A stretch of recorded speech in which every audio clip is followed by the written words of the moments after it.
नगर खजुरा गांव में लाला सेठ नाम का बहुत बड़ा व्यापारी रहता था। वो केसरी प्रसाद नाम के एक छोटे से जलेबी वाले से बहुत जलता था, क्योंकि वो बहुत अच्छी जलेबियां बनाता था और पूरे गांव में घूमकर जलेबियां बेचता था। इस वजह से लाला सेठ की बिक्री में कमी आ जाती है। ये केसरी प्रसाद पूरे गांव में घूम घूम कर जलेबियां बढ़ता फिरता है और यहाँ मेरी दुकान पर ग्राहक कम हो जाते हैं। इसे तो मजा चखाना ही पड़ेगा। प्रसाद सुनो, अगर तुमने यह जलेबियों का धंधा बंद नहीं किया तो तुम सोच भी नहीं पाओगे कि मैं तुम्हारे साथ क्या कर सकता हूँ।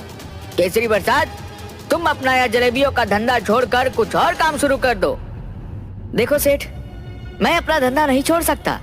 मैं जलेबियां बेचकर ही अपनी बेटी का फीस भरता हूँ और अपना घर चलाता हूँ। मैं अगर यही धंधा छोड़ दूंगा तो मैं क्या करूंगा फिर? अगर तुम्हें मेरे धंधे से कोई दिक्कत है तो तुम ही अपनी मिठाई का धंधा बंद करके कोई और धंधा शुरू कर लो। इस बात पर केसरी प्रसाद लाला सेठ और भी ज्यादा चिढ़ जाता है और वहाँ से चला जाता है। इस केसरी प्रसाद को अब मजा चखाना ही पड़ेगा। कुछ दिनों बाद, पिताजी, हमारे स्कूल में कल एनुअल फंक्शन है और सबका खाना भी वहीं पर होगा। अच्छा ठीक है मेरी राजकुमारी। हाँ, तो आप कल 4 बजे स्कूल में आ जाना। लाला सेठ का बेटा गुड्डू भी झुमरी के ही स्कूल में पढ़ता है, तो वहाँ पर लाला सेठ भी पहुँच जाता है। उसके आदमियों को कहलवा कर वो झुमरी के खाने में कुछ मिला देता है, जिस वजह से झुमरी बीमार हो जाती है। रात को झुमरी, पिताजी, मेरे पेट में बहुत जोरों का दर्द हो रहा है, और फिर वो उल्टी कर देती है। अरे बेटा, क्या हुआ? चल तुझे अभी डॉक्टर साहब के पास लेकर चलता हूँ। फिर केसरी प्रसाद झुमरी को अस्पताल लेकर जाता है। डॉक्टर साहब, इसे पेट में बहुत दर्द हो रहा है और इसे उल्टी भी हो रही है।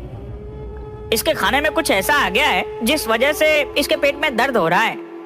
डॉक्टर कुछ दवाई देता है। फिर झुमरी 4 दिन तक ठीक नहीं होती और बिस्तर से उठ नहीं पाती। न जाने मेरी बेटी को क्या हुआ है, 4 दिन से बिस्तर से उठ ही नहीं पा रही है। तभी उसके पास से एक पागल धक्का मारकर निकलता है। अरे भाई, जरा देख कर चलो।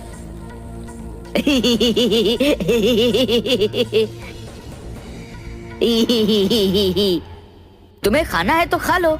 पर इसमें दवाई मिली है ना? क्या? अरे नहीं नहीं भाई, इसमें कोई दवाई नहीं मिली है, खा लो। ये मैंने खुद अपने हाथों से बनाई है। अरे नहीं, वह है ना, वो मोटा सेठ, उसने इसमें दवाई मिलाई थी। तभी वहाँ झुमरी आ जाती है।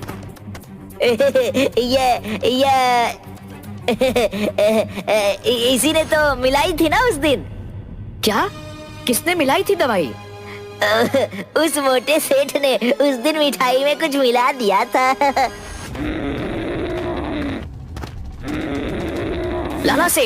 लाला सेठ, अपने घर से बाहर निकल। अरे क्या हुआ केसरी प्रसाद, कोई दूसरा धंधा करने के लिए पैसे मांगने आए हो क्या? चलो देर से ही सही, पर तुम्हें अकल तो आई। और फिर केसरी प्रसाद लाला सेठ को एक थप्पड़ मारता है। दोनों में कड़ी हाथापाई होती है। फिर हाथापाई में लाला सेठ केसरी प्रसाद के पेट में छुरा घोंप देता है और केसरी प्रसाद की जान चली जाती है। गांव के सभी लोग ये होता हुआ देखते हैं, पर कोई भी लाला सेठ के खिलाफ गवाही नहीं देता। झुमरी अनाथ हो जाती है। उठो बाबा, मुझे कंधे पर बिठाओ ना बाबा, उठो, अब मैं क्या करूंगी आपके बिना। वो बहुत रोती है, पर उसके पास कोई नहीं होता। वो बैठी हुई उसके बाबा की कही हुई बातों के बारे में सोच रही थी कि कैसे उसके बाबा उसे प्यार से अपने कंधे पर बैठाकर मेला घुमाने ले जाते थे और जलेबियां खिलाते थे। ये सब बैठकर वो सोचती रहती है। फिर झुमरी बड़ी हो जाती है। झुमरी एक दिन कुएं से पानी भरने जा रही होती है। तभी लाला सेठ की नजर उस पर पड़ती है। वो उसे गलत नजरों से देखता है। झुमरी के पास उसे हाथ लगाने के लिए बढ़ता है। तभी झुमरी उसके सिर पर पानी का घड़ा फोड़ देती है। वहाँ खड़ी सभी औरतें ये देखकर हंसने लगती हैं। अरे वाह रे झुमरी, अच्छा हुआ, इसे तो ऐसे ही मारना चाहिए। फिर सभी औरतें मिलकर उसे मारने लगती हैं। इसे तो ऐसे ही मार पड़नी चाहिए। अरे वाह, मोटे सेठ को माल पड़ी, माल पड़ी।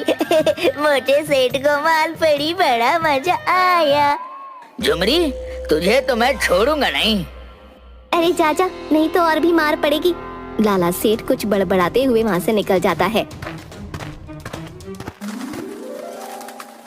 अगले दिन गांव में फिर से वही पुरानी जलेबियों की खुशबू आने लगती है। वही पुरानी प्रसाद काका की जलेबियों की खुशबू। फिर वो बाहर निकलकर देखता है तो झुमरी जलेबियों के ठेले पर जलेबियां लेकर बेचने निकलती है। देखते ही देखते झुमरी की बहुत सारी जलेबियां बिक जाती हैं। अरे वाह बेटा, तुम्हारी जलेबियां तो प्रसाद की जलेबियों से भी बहुत स्वादिष्ट है। अरे वाह जलेबी, मैं तो आज जलेबी खाऊंगा। जलेबी ई ई ई ई ई। और अजीब तरह से जलेबी खाने लगता है। खाते खाते उसे लाला सेठ दिख जाता है तो वो लाला सेठ के ऊपर जलेबी फेंक देता है। बिल्कुल इस तरह फेंकता है जैसे किसी कुत्ते को रोटी डाल रहा हो, और कुत्तों की तरह हाथ करके।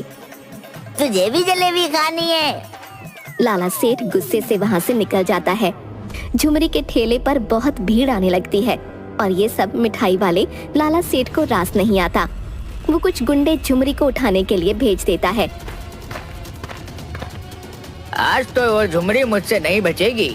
जैसे ही वह आएगी मैं उसे भी उसके बाप के पास पहुंचा दूंगा। बहुत हवा में उड़ रही है ना।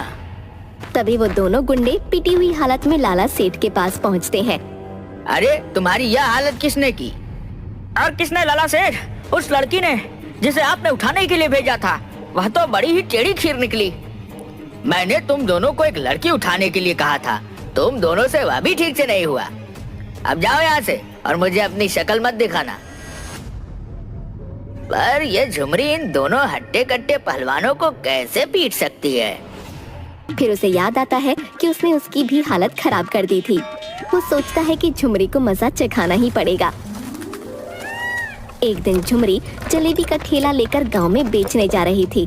तभी लाला सेठ उसकी गाड़ी को झुमरी के ठेले के आगे रोक देता है। झुमरी उसका ठेला रोड की दूसरी तरफ ले जाने लगती है। फिर लाला सेठ उसकी गाड़ी को और आगे बढ़ा लेता है और झुमरी को नहीं निकलने देता। फिर लाला सेठ गाड़ी से बाहर निकलता है। ए झुमरी, देख, तेरी मेरे सामने कोई औकात नहीं है। तू चुपचाप अपनी जलेबियों की दुकान, अरे नहीं, अपने जलेबियों का ठेला लेकर यहाँ से दफा हो जाओ और अपने ठेले को बंद कर दे, नहीं तो मैं इस ठेले को और तुझे कहीं का नहीं छोड़ूंगा। झुमरी आगे आती है और लाला सेठ की गाड़ी का कांच फोड़ देती है। अब देख, तेरी गाड़ी की औकात तो मेरे ठेले से भी बदतर हो गई। और उसके मुंह पर पैसे फेंककर, ये ले पैसे और जाकर अपनी गाड़ी ठीक करवा ले, और अगर चाहिए तो मुझे बोल देना, टिप भी ले ले, काम आएंगे। मोटे सेठ की गाड़ी टूट गई, मोटे सेठ की गाड़ी टूट गई। लाला सेठ आग बबूला होकर वहाँ से निकल जाता है। रात को एक नकाबपोश झुमरी के ठेले और उसके घर को आग लगाने के लिए पेट्रोल छिड़कने लगता है। आज तो यह झुमरी नहीं बच पाएगी। और माचिस जलाकर घर पर फेंकने ही वाला होता है। तभी पीछे से वो पागल उसका हाथ पकड़ लेता है। नकाबपोश उस पागल को धक्का देकर नीचे गिरा देता है। तभी झुमरी वहाँ आ जाती है। देखो, यह तुम्हारे घर पर आग लगाने वाला था। मैंने इसे पकड़ लिया, मैंने चोर पकड़ लिया। और फिर झुमरी उसे थप्पड़ लगाती है और उसका नकाब निकालती है तो वो कोई और नहीं, लाला सेठ होता है। लाला, तू इस हद तक गिर जाएगा, मैंने ये सोचा भी नहीं था। जो किसी की जान ले सकता है वो कुछ भी कर सकता है। ए झुमरी, तुझे क्या लगता है मैं तुझे ऐसे ही छोड़ दूंगा? तुझे तो मैं तेरे बाबा के पास पहुंचा कर ही रहूंगा।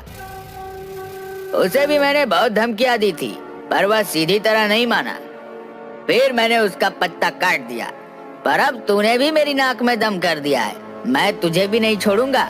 और ये पागल, आज तो यह भी मेरे हाथों से मरेगा। और फिर लाला सेठ चाकू निकालकर झुमरी को मारने के लिए आगे बढ़ता है। तभी वो पागल सीधा खड़ा हो जाता है और लाला सेठ का हाथ पकड़ लेता है और चाकू नीचे फेंक देता है। लाला सेठ को वो एक थप्पड़ मारकर नीचे गिरा देता है। लाला सेठ का थप्पड़ की वजह से सिर चकराने लगता है और उसके कानों से खून निकलने लगता है। हवलदार, पकड़ लो इस लाला सेठ को और बंद कर दो हवालात में। तुम ठीक कैसे हो गए? और ये सब क्या नाटक लगा रखा है? ये कोई नाटक नहीं है लाला सेठ। तुझे पकड़ने के लिए मुझे पागल बने रहने का नाटक करना पड़ा ताकि मैं तुझे रंगे हाथों पकड़ सकूं। ये देख, तेरे किए हुए सारे गुनाहों के सबूत, ये फोटो। हाँ लाला सेठ, तुझे क्या लगा था मैं अकेली हूँ? मेरा साथ देने वाला कोई नहीं। जब तूने मेरे पिताजी को दुकान बंद करने के लिए धमकाया था, तब मैं अकेली बगीचे में बैठी हुई रो रही थी। तब इंस्पेक्टर जुगनू मेरे पास आए और मुझसे पूछा।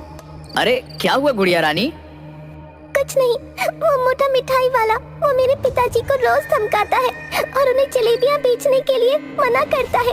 उस मोटे सेठ की वजह से मेरा भी कोई दोस्त नहीं बनता। अच्छा, तो आज से मैं तुम्हारा दोस्त। पर तुम्हें उस मोटे सेठ को पकड़ने में मेरी मदद करनी पड़ेगी। तभी से मैं पागल बनकर तुम्हारे खिलाफ सबूत इकट्ठा कर रहा था। फिर कुछ दिनों के लिए काम की वजह से मुझे बाहर जाना पड़ा। पर जब मैं गांव में आया तब मुझे पता चला कि झुमरी के पिताजी की किसी ने हत्या कर दी। पर तुम्हारे खिलाफ किसी ने भी गवाही नहीं दी। तभी से मैं झुमरी की मदद करता हूँ। और तेरे उन भाड़ों के गुंडों से भी मैंने ही इसे बचाया था। और फिर इंस्पेक्टर जुगनू लाला सेठ को जेल में बंद कर देता है।